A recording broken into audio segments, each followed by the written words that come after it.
For anybody new, welcome. We love having new people.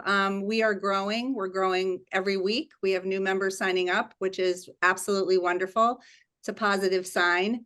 So if you're new, welcome. If you're a longtime member, thank you so much for continuing to attend. If you're a co-host, thank you so much. We're going to have a co-host screen up in a little while to thank you properly. For those of you who don't know me, I'm Lisa Herrick. I founded 31st Street in 2017 in my living room with 30 people. We're up to about 1,600 people now. And we're really going strong. People ask me who know a little bit about the group, they know me kind of, and they, frequently say to me, don't some kind of like democracy voting thing that you do.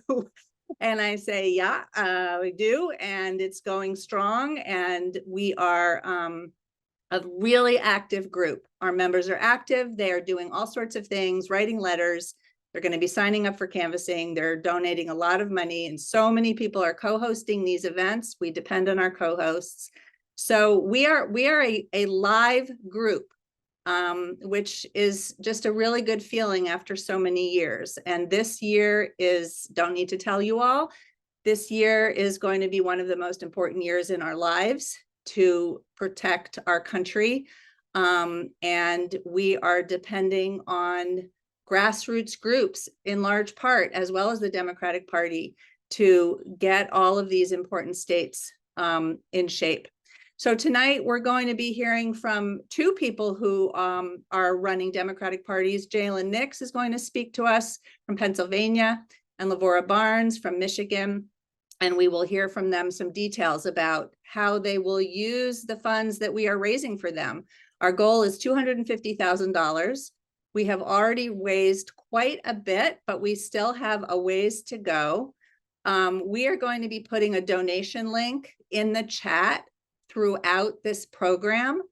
So you can just, when you're ready to donate, if you're so inspired, go into the chat and click the link. It just takes a couple of minutes to donate through Act Blue.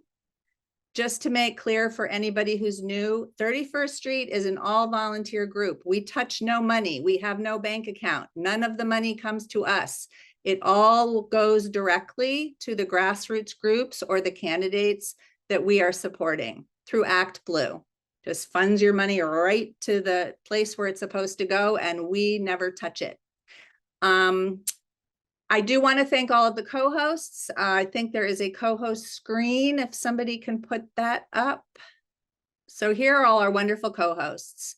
Many of you have been co-hosts over and over and over again, and we are very grateful for your persistence and your loyalty and your activity and your activism. If you have not been a co-host, if you're new to our group, co-hosts are the backbone of our fundraising. And all the co-hosts have to do is invite a lot of people to come to these events and donate to our cause. And we provide the invitation and everything else. But thank you so much to all of these people for co-hosting and inviting your friends, family, colleagues. That is why we have 153 people here, because of you. So I am going to turn the mic over to Jim, and we will be taking questions later. We will have time for some questions and answers from our guest speakers. And we always try to finish promptly, but we always stay on a bit later to answer any extra questions. So we will see you by and by. Jim? Yeah, hi, I'm Jim Shelton, a retired epidemiologist and now almost full-time political strategist for 31st Street.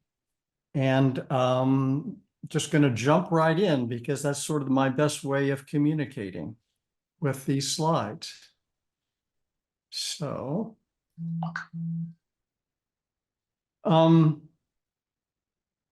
many of you, or most of you, probably are pretty familiar with how we do things, but a few of you may not be. So just kind of want to display a number of our precepts. I won't go over them, but just kind of maybe point out a couple of them. Is that one is that it's a complicated system out there, but we work very hard to look for high leverage opportunities for your investments and ours. And oftentimes that means zigging when other people are zagging, we like to say. So here are kind of, again, some of the precepts that come from that this year. This is a recurring theme, but it's even more this year, which is that there is super huge direct funding for what we call the marquee races. That's Biden, but that's all the other federal races, and maybe even some others. And so that's a good thing, but it means that our money is not, additional money is not really best spent in that way. So we look for other things. And that is generally what we call infrastructure.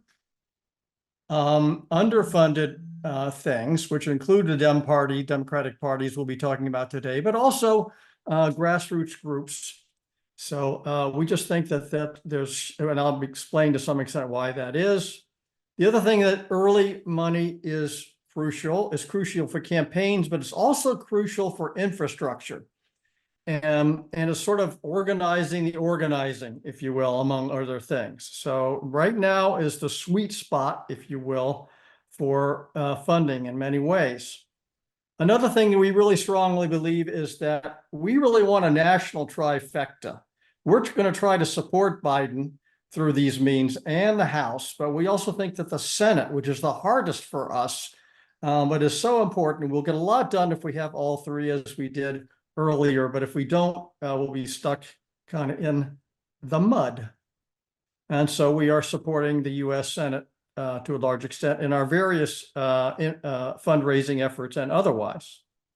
But we also think that legislatures are very important, and we're not supporting any legislature races right now, but we will later on. And that's partly because legislatures are so very important in our political system, gerrymandering and many other things.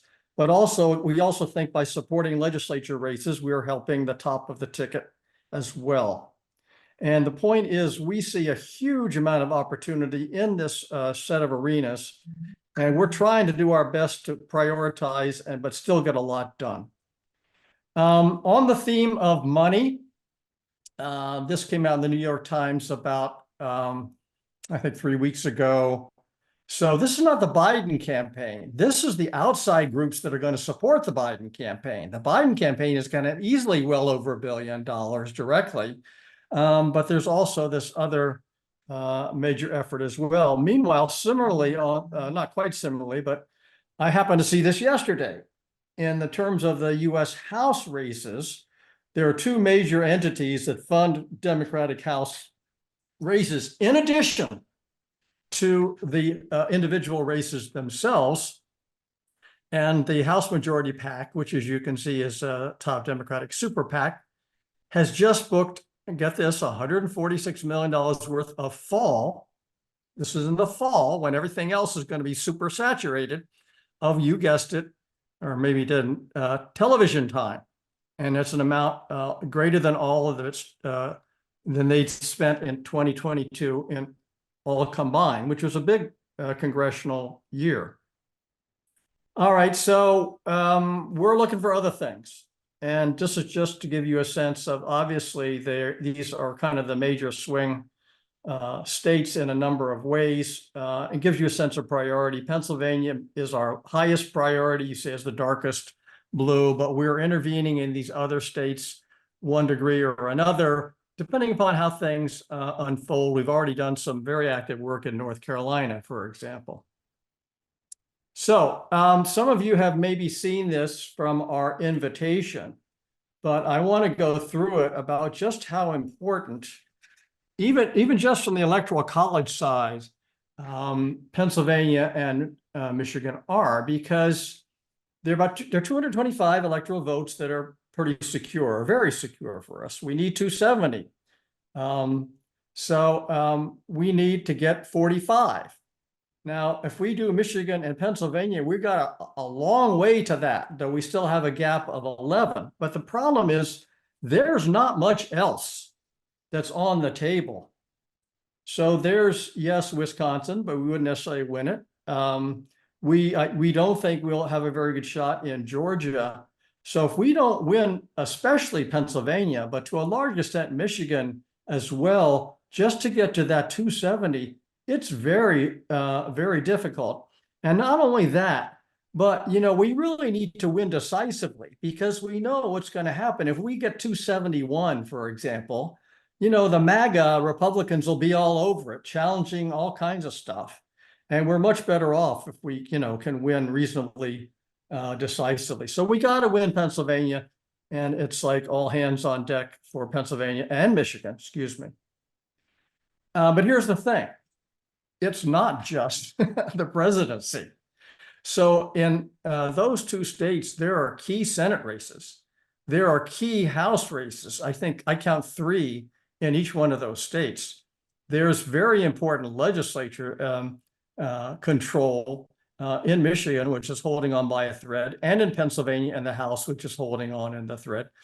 And to boot, Supreme Court race, I think 2 actually in Pennsylvania. So this is the value of supporting grassroots groups and state parties is you're supporting all these things. That's one of the values. Okay, and we know the polling is quite tight. So we call this our 3-legged stool. We're trying to balance that stool. There's a huge imbalance that most of the money is going to the candidates, and we're trying to balance it, especially with Democratic parties tonight. So, all right, now what is it about Democratic parties in state? Why do we think that's important? And this is a partial list, and again, I'm not going to really go into great detail because of time, but they have unique comparative advantages. They manage the data. For example, the van we all use in canvassing, that's managed by the state parties. They do voter protection. They kind of just take the center stage for voter protection. And by the way, I think voter protection is going to be at least as big a problem for us this time, as not more so, because I think the Republicans have learned their lessons. They've learned things that didn't work, and now they're going to do other things that they think might work. They have the virtue that they can coordinate with campaigns. The grassroots C3 and C4 groups can't coordinate with federal campaigns, at least. And again, they have local knowledge and consistency to the extent that they are allowed and have enough support to do things. But here's another thing, which is that, the Biden campaign is trying to set up shop almost all these states. And they have a lot to do. There's a lot of building to do. And the state parties provide some way of stability and guidance and helping pave the way with them, and also sort of complement what the Biden and the coordinated campaigns are going to do. All right, so this is our goal, $250,000. As of this afternoon, we were already at 141,000, thanks to a lot of the work we've been doing almost for the first month or so. I don't want to steal thunder too much from my colleagues, but in Pennsylvania, I just want to say that the year-round organizing that the Pennsylvania Democrats do under Lavora Barnes is essentially legendary. It's very effective, and we really want to make sure that it's working, and it's working well. In Pennsylvania, we have a very special opportunity, strategic opportunity in Philadelphia. Many of you may know that, like many other major cities, Philadelphia has not had very good turnout at all in the last several elections. And there really hasn't been a very good sort of organizing approach, machinery there in Pennsylvania. But our folks with the state party have a special plan to target the districts with the poorest turnout to get in a very strategic way to get that mobilization that, could be could tip the balance for the statewide election in Pennsylvania and for Casey, but for Pennsylvania, then could also tip the balance for the country. So with that introduction, I'm going to turn things over to my good colleague, Jalen, the Deputy Director of the Pennsylvania Democratic Party. Over to you, Jalen. All right, can everybody hear me? Yes. Awesome. Thank you so much, Mr. Shelton, for that wonderful introduction. And thank you to all of you guys who are joining us on this call. I'm joined by my colleague, our executive director, Mitch Cates. Cannot thank him enough for giving me the opportunity, one, to talk with all of you guys. Part of the reason that I'm speaking with you guys is he knows how passionately and strongly I feel about Philadelphia organizing, and I'm really excited to talk to all of you guys about what the state party is doing this year to win this election. As Mr. Shelton said earlier, this race is going to be one of the most important races of our lifetimes. I know that everybody says that every cycle, but it truly is. This race is going to come down to the margins. So I'm going to share my screen with you guys, and I'm going to show you a little bit about what the state party is doing and thinking about President Biden's reelect campaign, and then also talk to you guys about what we're doing differently this year to make sure that we win and we reelect Senator Bob Casey, and we also pick up gains in our congressional seats. So I'm going to share my screen real quick. There we go. All right. So I'm going to simplify essentially our campaign strategy, and this includes both President Biden and Senator Bob Casey, as well as our congressionals. So the first priority is going to be expand and excite the base, especially amongst Black and Hispanic voters in the city of Philadelphia. We're going to protect our gains in the suburbs with frequent voters. Those are traditionally your 70 to 90 high support Dem scores, and then work to ensure a successful vote by mail program. We're going to limit losses among rural and white voters. That is something that particularly the state party in Pennsylvania has been focusing on over the last 2 cycles, is engaging our rural voters. For the first time in almost close to a decade, we actually have a full-time rural organizing director that provides grants directly from the state party for infrastructure. So programmatic updates I want to share with you guys on what's going on right now. Because of generous SPAN donors, that's actually an affiliate organization, but because of donors similar to yourself, we were actually able to get ahead of the coordinated campaign and hire 4 regional organizing directors, as well as an organizing manager that started back in January and kind of did the initial groundwork for what we're building out today. So it was an incredibly successful program. We started with petitioning as a volunteer activity to really, turn on the engine and engage our base. Because of that infrastructure, we were able to launch 14 offices very, very quickly. In about 18 days, the PA Dems opened 14 offices across this state. And there are 15 more coming in the next month. So make no mistake that we are hitting the ground hard. But the reason that I want to talk to all of you guys is a city that I know dear and well. Back when I was a young organizer, and I say young organizer, but almost 10 years ago, I started in Philadelphia knocking doors for a local small community organization called Action United. And since then, rising up and working at the party, and Philadelphia has always been my home and really a passion. And I know full well some of the issues that we have when it comes to turnout. And it's something that when I started at the party, I wanted to make it a point to fix. For the last 2 cycles, I've ran programs in Philadelphia, really just looking at, how is it that we get people in our community, and I say our community and our larger community, out to vote, and how do we educate voters? Something that I think everybody on this call knows all too well, a problem and a concern that the Biden team and the larger, statewide campaigns face is really re-engaging the Philadelphia voter base. We know that when Philadelphia turns out, we win. We know that when Philadelphia doesn't, we lose. Something that I want to show you guys here. I'm going to get in the weeds here a little bit, but I want to stress this point because it's important.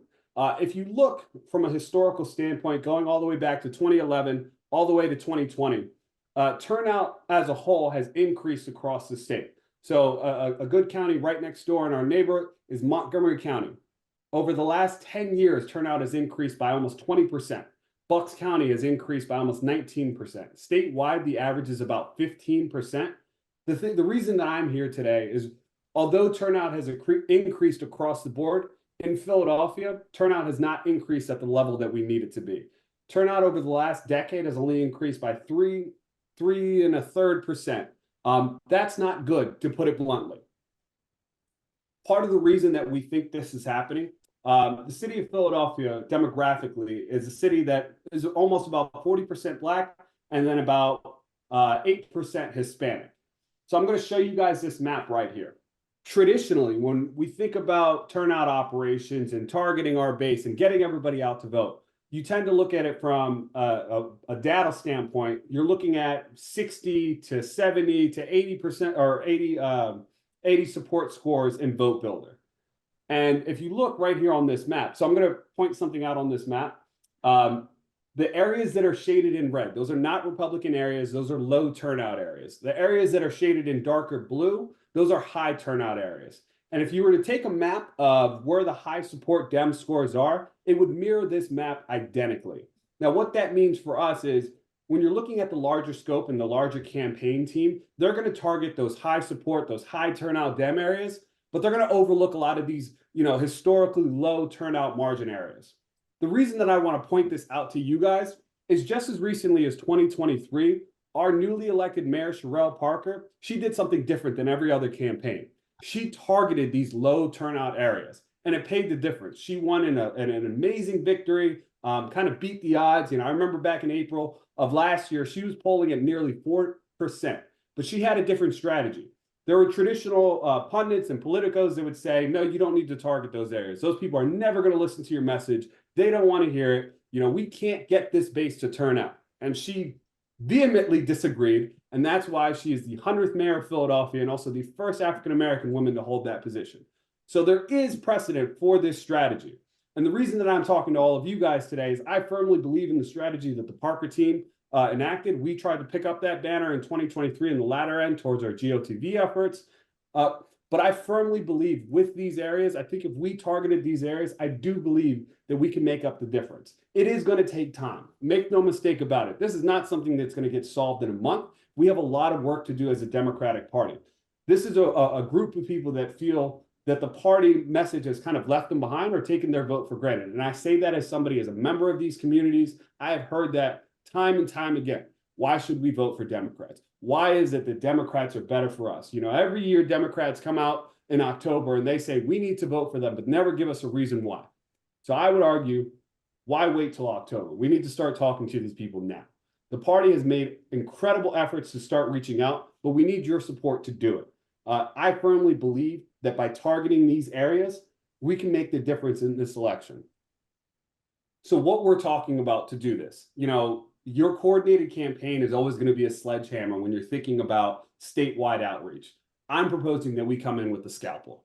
And so what that scalpel is going to look like is a hiring team consisting of 5 organizers and 1 regional. They're not going to target the traditional high turnout Dem scores. They're going to target your low propensity voters in these heavy Hispanic and African-American communities.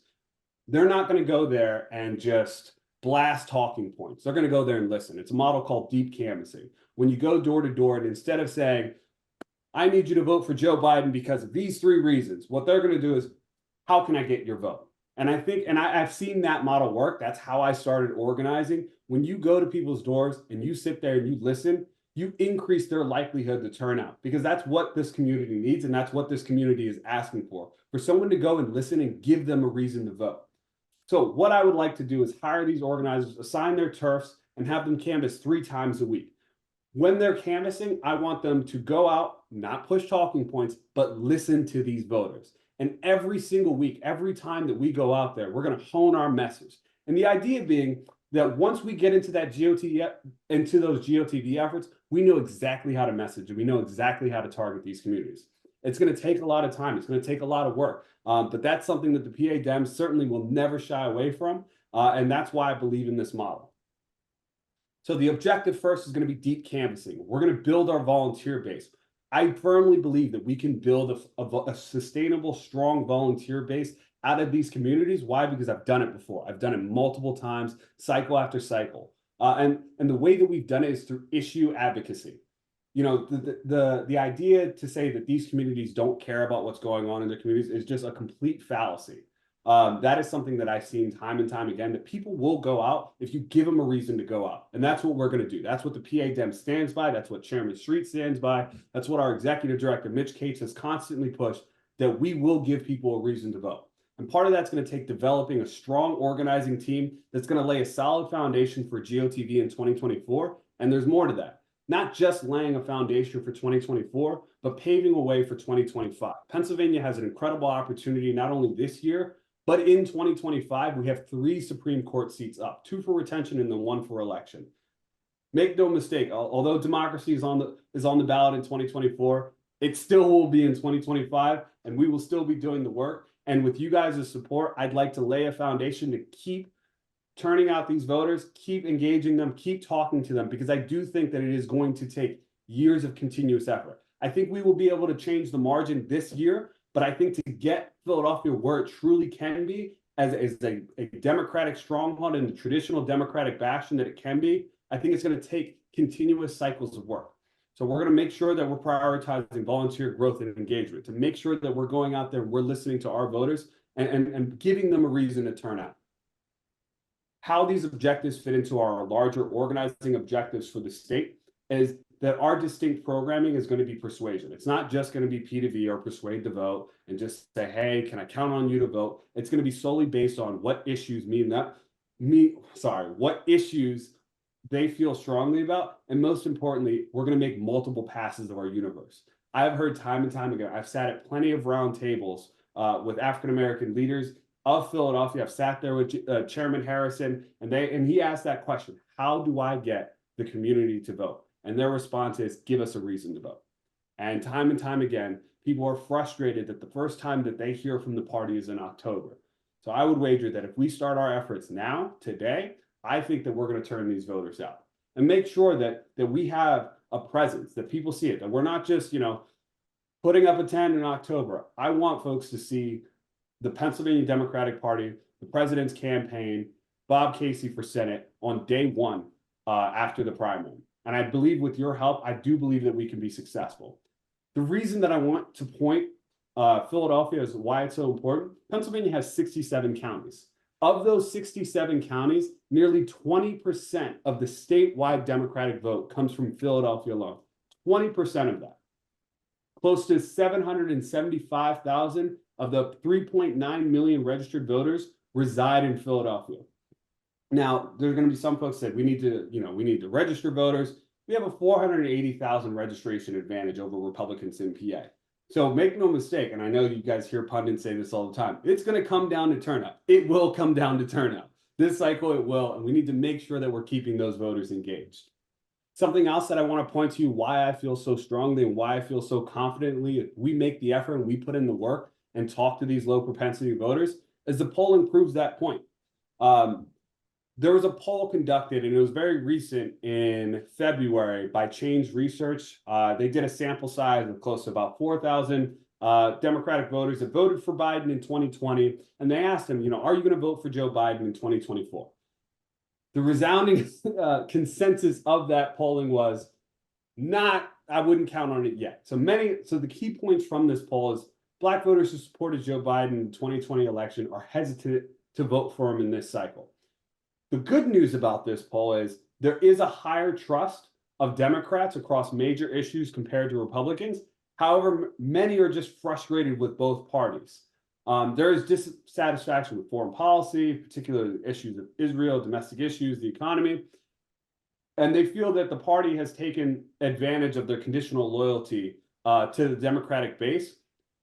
The consensus when I was reading a lot of the numbers and kind of peeling back the layers is I firmly believe that if we do the work, I think we can bring a lot of these people back home to the Democratic Party. But I cannot stress it enough. We have to give them a reason to vote. And it starts by having a conversation. The conversations that all of you guys had year in and year out, cycle after cycle, talking to voters. You guys know better than anybody what a conversation can do about turnout. That's why everybody is here. That's why you all do the work that you do.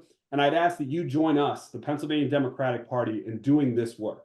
So first, when we talk about this constituency engagement, it is solely going to be based in Philadelphia. That is where we are most needed. That is where the resources are most needed.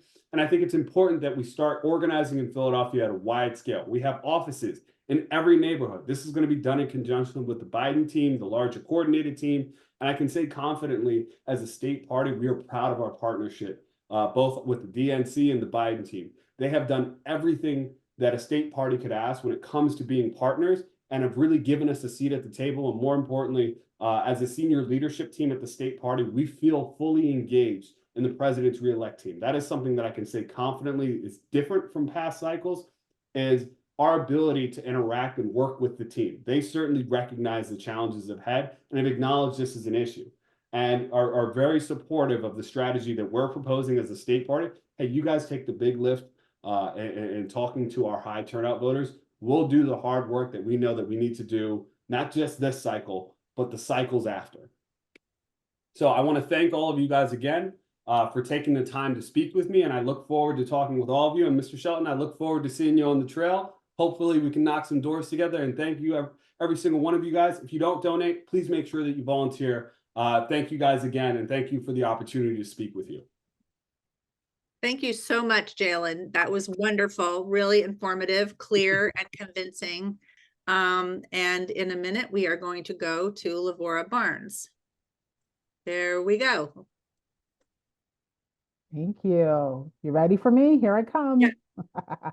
Thanks, Jalen. You were awesome. Thanks for doing that. And thank you all, Jim, all of you for being here tonight and for your support of the Michigan Dems, and Jim, for your kind words about the program we've been running here in Michigan. You know, I am hard pressed to name a group of folks who gets what state parties do better than you all do, and who supports state parties with more enthusiasm than you all. So thank you for all of that. And thank you for helping out my friends in Pennsylvania who are putting together a terrific program. I'm really thrilled to hear about all that's going on in PA. You know, when we lost to Trump in 2016, we built this grassroots organizing thing we called Project 83. And it has been an integral part of the Michigan Democratic Party since. It is a big part of the reason that we had victories here in 18 and in 20 and in 22, and we'll have them again in 24. Our folks are organizing on the ground all over the state all the time, year round, cycle to cycle, all the time. And that was an unusual thing for state parties when we started it, and more state parties are getting the resources to be able to do this work. It wasn't that state parties didn't want to, it was that state parties didn't have the resources to do this. And folks like you have stepped up to recognize the importance of building this infrastructure and the difference it makes when you've got a state party with an infrastructure like ours that can make a difference for a campaign. An example, we have 30 offices open for Biden for president, and there are 29 offices that we already had open that are now Biden and MDP offices together. That's what infrastructure can do for a campaign that comes into a state and needs to be set up and running quickly. The Biden campaign is here now, and they are hiring organizers, but we already had organizers on the ground. We already had people helping our volunteer army, and it is a little bit of an army, get to work and talk about the issues that are important to voters. And we do that sort of deep conversation in all year long, where we talk to voters about the issues that matter to them. We listen to them at their doors, on the phones, and in text messages, and let them tell us what matters to them. And then we tell them why the Democrats understand what it is that's important to them and why electing Democrats make a difference. And we felt really great to have some great stories to tell about what this trifecta here in Michigan has done for the people of Michigan, and what Biden and Harris have done in DC to support Michiganders. But this trifecta is a thin margin. Jim mentioned this earlier. Our state House margin is one. And currently there's a tie because we have two special elections going on right now. So we're sort of at a standstill in the state House while we get through these special elections and get back that tiny, tight majority that we have in the state House. Our goal this cycle is to help the state House grow that majority so that they've got more room. Someone can be homesick and we can still get work done in the state legislature if we can grow this majority. Also on our ballot this year, though, Supreme Court seats. And as we watch what's happening in other states, as we watch what just happened in Arizona, the importance of the Supreme Courts in these states as we try to continue to protect the right to choose an abortion is so important right now. And we've got two terrific women running for Supreme Court. One is a current incumbent who was appointed by our terrific governor, Governor Whitmer, and that's Kara Bolden. Kara is the first Black woman to serve on the Michigan Supreme Court. And then our second candidate is a woman named Kim Thomas, who was running against an incumbent who recently decided not to run. I think a little bit scared of how great Kim Thomas is and the machine that we have built, and of course the chaos on the Republican side that can't actually support his candidacy. So we're looking forward to doing some aggressive down ballot work. We know the Biden campaign is going to show up in Michigan just like they're showing up in Pennsylvania, and they're going to spend money. They're going to spend a lot of money. But we want to make sure that we've got a good pot of money to continue to support our Project 83, to continue to support our voter protection team, to continue to support our communications and data teams. We're a full service campaign operation sitting here to support our down ballot candidates The Biden team will come in with theirs, but there are so many other important races on the ballot here in Michigan that rely on the state party infrastructure and the state party resources in order to win. And we want to make sure that we have all the tools we need to help them win. And the other interesting thing about our state Supreme Court is that they don't get swept up with the party label. They don't get that straight party designation. So we need to teach people and remind people how to vote for the Supreme Court. So we spend a lot of time, energy, and frankly, money talking to good Dems who are likely drop-off voters, who are likely to forget to finish that ballot and not go find the Supreme Court and vote for those two democratically nominated candidates. That's a lot of work. It's a lot of phone calls. It's a lot of door knocking. It's a lot of digital advertising. And we're working hard to make sure we build a program that supports that work to make sure the Supreme Court has the backing they need from this state party. And then, of course, we're working very closely with our state House caucus. The House is up this year, not the Senate, so it's just the House, but we're working very closely with our state House caucus to make sure that they have all the tools that they need. You know, we're having some interesting discussions with vendors as we're trying to make sure that they have some of the tools they want that they haven't been able to get on their own, that we can get for them as a state party. So we continue to do this work. We continue to spread the word to state parties everywhere about the importance of doing this sort of on the ground grassroots organizing. As you think about what happens in a state, you think about things like what's happening in Palestine right now, and how much time our coalitions director has spent having those conversations and having those meetings all over the state to talk about the importance of not just having voices heard on that issue, but recognizing that Trump is not the answer on that issue, and making sure that we can find ways to bring folks back to the party to support Biden and the entire ticket in November. This is hard work we're doing. And one of my goals is to get Ahmad, who's our coalition director, a couple of more staff to help him reach out to those communities and have those conversations, because he is spread thin and our Project 83 organizers are spread thin as well. So that's on our list of priorities, along with funding voter protection and communications, and of course, Project 83. It's a big year. You know, we talk every cycle about how it's the biggest one, but this one is, I think, the biggest that we've had. And we are seeing already that the Republicans, despite being as disorganized as they can be here in Michigan, are already rearing up to go after our right to vote, to make it harder for folks to vote, to send disinformation into communities to make sure that folks either don't vote or don't remember to vote or don't know where to vote or are given the wrong day to vote, all of those things. And we need to make sure that we've got a strong team in place to push back on all of that as well.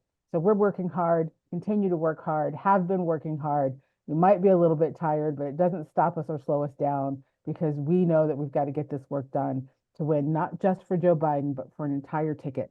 And I believe, maybe it's the grassroots organizer in me, but I believe that a lot of our work will be bottom up, that the work that our local folks will do and our local candidates will do will actually help Joe Biden. The conversations they'll have with their neighbors about why they're Democrats and why they are running will be helpful to the entirety of the ticket. And in the end, it may be those folks who have turned out more folks locally to vote than the Biden campaign is able to turn out, which is why it's so important to me that we build this strong down ballot coordinated campaign to support that work. I'm going to stop there because I love the question and answer part. And I just looked at the clock and it's 7:45. So I'm going to stop, and feel free, ask us anything. Thank you so much. That was wonderful. Really appreciate hearing from each of you about what is going on in your state. We do have quite a few questions, so we're going to just dive in. No, we want to hear from Mary first. Oh, sorry. Oh, hi, Mary. Hi, Labora. So my name is Mary Shelton Pence. You know, since November of 2016, we have been living through an extraordinary period of time. And I often think about other extraordinary times in our country's history and what it was like for the people, for the activists living through those times. And I think of the Revolutionary War, I think of the Great Depression, and I think of the Civil War. Times when it was difficult to keep hope alive and when it was difficult to see a positive outcome. Let me focus for a minute on the Revolutionary War. By December of 1776, the Continental Army under General Washington had suffered defeat after defeat, leading to the Continental Congress's abandonment of the capital in Philadelphia. Thomas Paine rallied the colonists' spirit in a pamphlet in which he said, and I quote, "Tyranny, like hell, is not easily conquered. Yet we have this consolation with us, that the harder the conflict, the more glorious the triumph. What we obtain too cheap, we esteem too lightly. It is dearness only that gives everything its value." So my husband Dan and I were among the earliest members of 31st Street and have been at it for over 7 years now. And although there have been many rewards, it has been a hard, tough path. And this year, 2024, is the most crucial part of this conflict. We want to feel, when the November election is over, that we have given our all in dollars and in effort. In that spirit, we have contributed $6,000 to Michigan and Pennsylvania to their state parties. And while we know that not everyone can contribute at that level, what we ask is that you contribute at the level that reflects how dear the continuation of our democracy is for you. And we all know that is exactly what is at stake. Thank you. Thanks, Mary. So questions. I have a bunch for both Lavora and for Jalen, so we'll just jump in. Jalen, a couple of different questions for you just to start. Are you also focusing on Scranton and Pittsburgh? Are those areas that you have deemed very important, and are you very active there? And could you also just explain the difference between the coordinated campaign versus the Pennsylvania Democratic Party? Yep. So first thing I will say, I will firstly acknowledge that we will never ignore Scranton. That is the home of our president and our Senator Casey. That was actually one of the first places that we opened offices. And what's different from this year and past cycles is we actually opened up 2 campaign headquarters. So the first one is in Philadelphia. The second one is in Pittsburgh. And that is something that our executive director has fought tooth and nail. When we were having early conversations, he said, you will have a headquarters in Pittsburgh. So that was one of the first 14 offices that we opened up. The second point, and I'm sorry, you're going to have to remind me of the second question. I lost my train of thought. It is 7 o'clock. I've been working since 6. So you'll have to excuse me there. You are excused. No, the other question was just, can you explain what a coordinated campaign is versus the Dem Party? Yep. So the coordinated campaign, I'm going to get a little bit compliancy here. A coordinated campaign is essentially a compliance, kind of a loophole, essentially. What it does is you guys have what's called volunteer exempt activity. And as long as things are abiding by volunteer exempt activity, which is the work that you guys do, we can essentially canvass and go out there and knock doors without violating contribution limits. So state parties and statewide campaigns get together and form a coordinated campaign. And it basically just says is once we have the nominee, we're going to pull all of our resources together and we're all going to knock doors for the slate. We can knock doors and we can go out and canvass, and it is not a direct contribution. It is considered volunteer exempt activity. The difference between a coordinated and a state party, there really isn't a difference. The coordinated runs through the state party. Certainly the state party doesn't self-fund a coordinated. A lot of that help, and this is one of the advantages of a state party over your traditional C3 and C4s, is that it gives us the ability to receive unlimited contributions from the DNC. Earlier this year, and something that Chair Lavora will be very familiar with, the Biden team made a huge effort to make sure that every single state party signed up onto the JFAs. And that also allows us to receive a lot of contributions from our state party, Biden Victory Fund, JFA. And that's largely how a lot of these efforts get funded. But that isn't the only funding. There is going to be there's a traditional model on how they look at things. What the state party does is we fill in the gaps. And that's kind of how we approached it with state leadership is tell us what you're doing. We'll go in and fill the gaps. And that's largely why we're targeting those low propensity voters, is we're going to fill in those gaps. We can do things and have a lot more latitude that the folks in DC, it does take time to make decisions in DC, respectfully. That being said, the state party, we've been doing this for such a long time. We know how to engage voters. So I know I got a long-winded. There's a few ways to kind of explain it coordinated. Okay, thank you.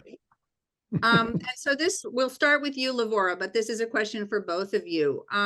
Are the parties working closely with unions in each state? Do you have a lot of support from the unions?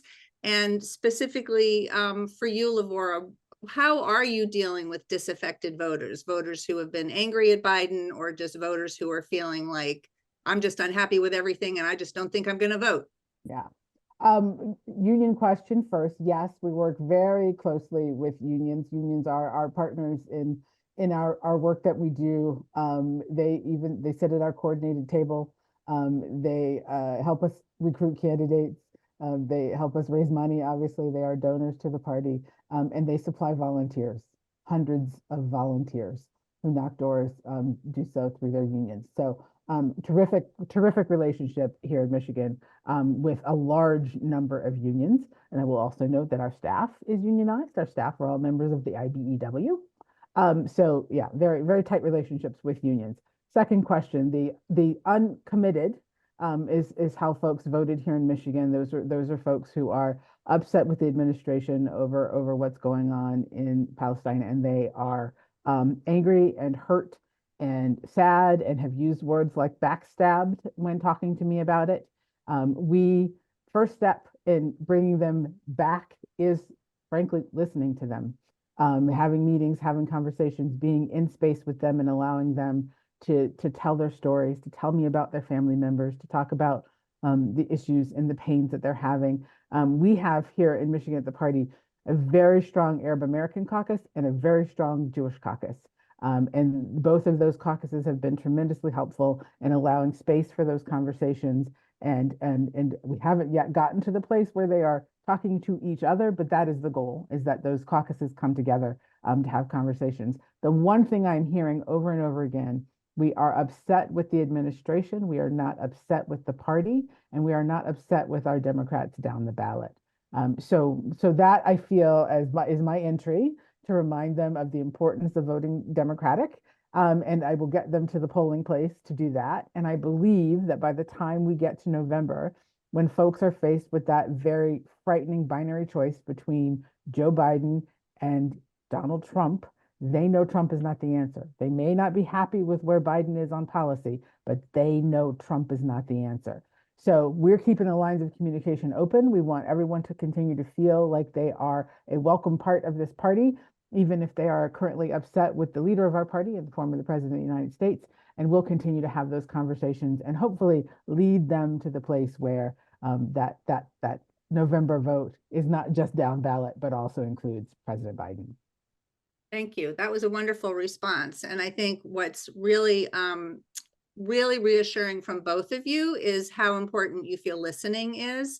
Listening to the voters, starting conversations by asking them how they're feeling and listening to them, that deep canvassing approach. It's really the most effective way. Just very happy to hear that's what's happening for you. And Jalen, what's happening in Pennsylvania with unions? Oh, that's the base of our support. So I'm a little bit biased here as a Philadelphian. Philadelphia is through and through a labor city. But some of our first outreach was through the unions. We have a great relationship with the LDC, the regional carpenters. The Carpenters are actually based, the Northeast Regional Carpenters are actually based in the city of Philadelphia. I can say that our campaign actually started, one of the first launches we had was at the Carpenters Union Hall. So I'd say, the president has made every effort to make sure that it is very clear that this is a labor-centric campaign. And I think that the campaign thus far has held to that promise, and we look forward to working with our labor partners as the cycle progresses. Wonderful.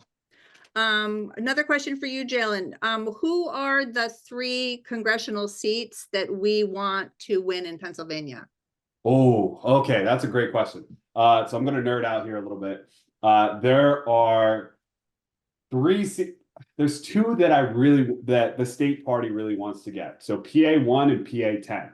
PA 10 is in Dauphin County, which is right outside of Harrisburg. And I actually do think that that's against Representative Scott Perry, which, I think you guys all have an axe to grind against Scott Perry. We actually just flipped that county, the county commissioner's race, this past cycle in 2023. The new commissioner has actually been on the campaign trail with the president. I do think that PA 10 is flippable, but a race that I really want to point everybody's attention to is PA 1. That's Ashley Assayas. She ran previously in 2022. She's a West Point grad, Oxford graduate, a veteran. She was an Army Apache pilot and has done incredible work in her county. So she has been pivotal in some of the wins that we've had in 2023 in the county commissioners races, and just recently with the special election, and just all around a great human being. I love working with her campaign. I love working with her, and it's just really representative of some of the best parts that this Commonwealth has to offer.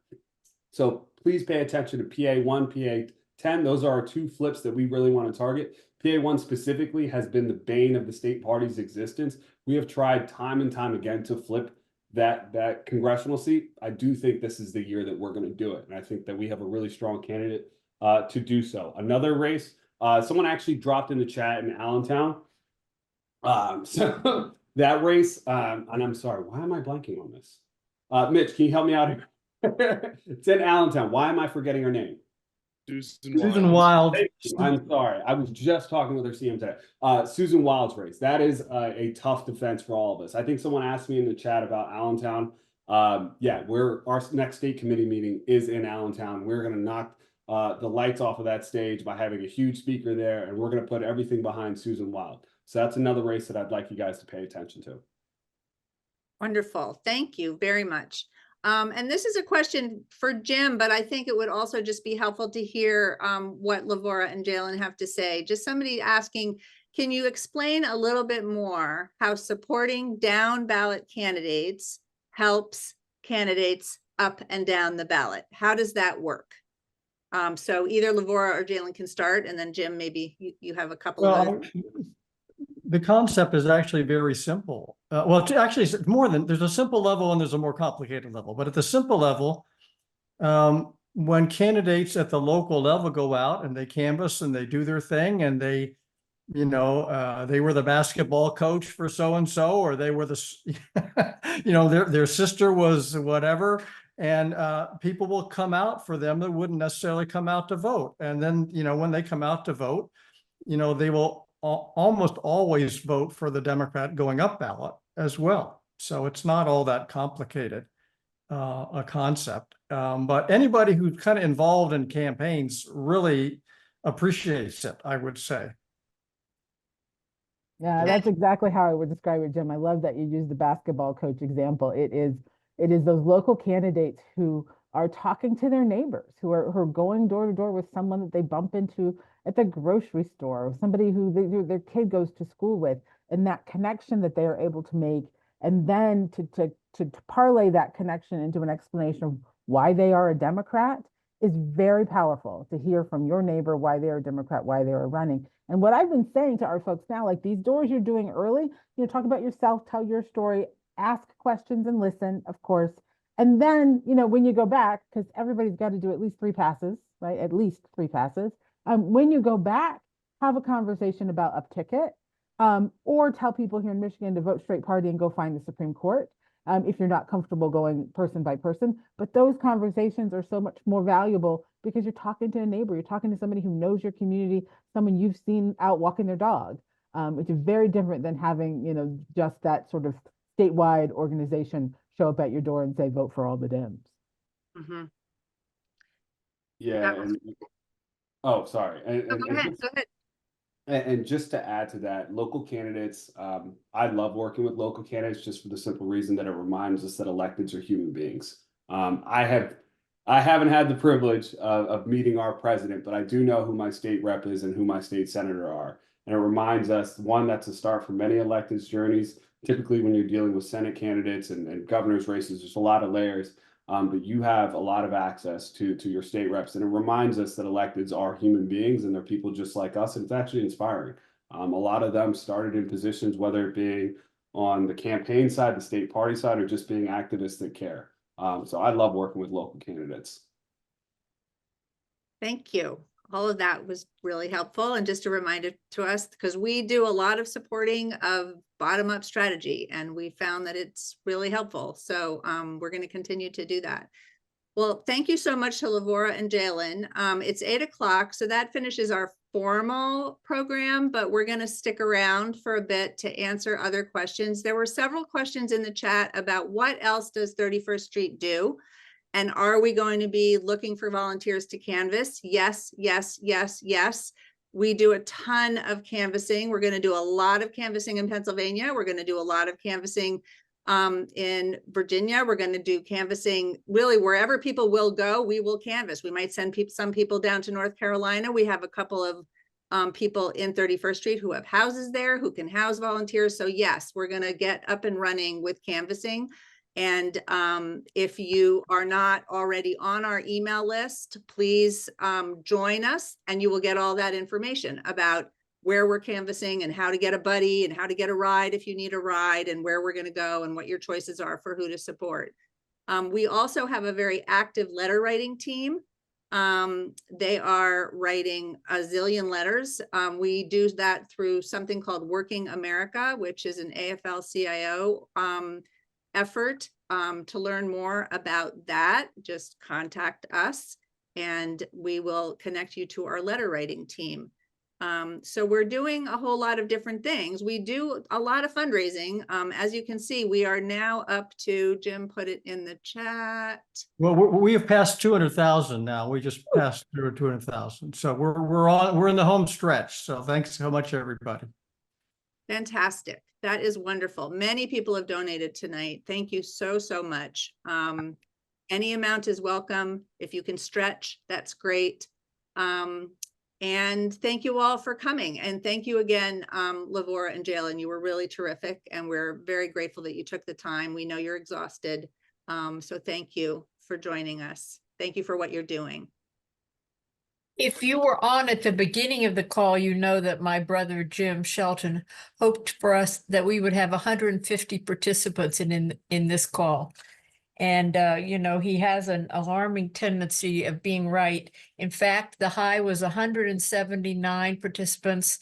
And the other thing I want to say is, you know, almost everybody stays on the whole meeting. I really think, I guess I have to conclude the content is so compelling that people have no inclination whatsoever to drop off at some point. So I just want think Jenny Altschuler, our oh yes, let's go the call Zoom out for master. Jenny. Jenny, thank you. Sure, thank you.